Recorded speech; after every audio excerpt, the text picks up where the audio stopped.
Pakistan Peoples party کے chairman Bilawal Bhutto Zardari نے کہا ہے کہ وہ کشمیر کے عوام کو وہی حقوق دلوانا چاہتے ہیں جو ہر پاکستانی شہری کو حاصل ہے۔ ان حقوق میں سب سے پہلا حق کے حاکمیت ہے۔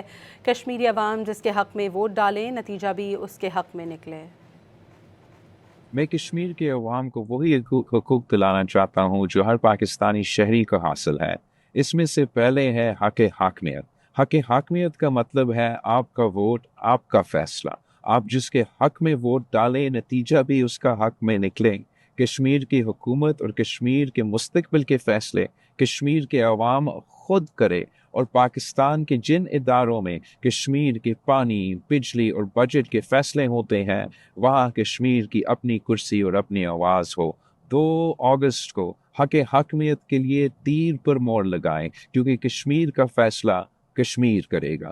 میں کشمیر کے عوام کو وہی حقوق دلانا چاہتا ہوں جو ہر پاکستانی شہری کو حاصل ہے۔ اس میں سے پہلے ہے حق حاکمیت۔ حق حاکمیت کا مطلب ہے آپ کا ووٹ، آپ کا فیصلہ۔ آپ جس کے حق میں ووٹ ڈالیں، نتیجہ بھی اس کا حق میں نکلیں۔ کشمیر کی حکومت اور کشمیر کے مستقبل کے فیصلے کشمیر کے عوام خود کرے، اور پاکستان کے جن اداروں میں کشمیر کے پانی، بجلی اور بجٹ کے فیصلے ہوتے ہیں، وہاں کشمیر کی اپنی کرسی اور اپنی آواز ہو۔ 2 اگست کو حق حاکمیت کے لیے تیر پر مور لگائیں، کیونکہ کشمیر کا فیصلہ کشمیر کرے گا۔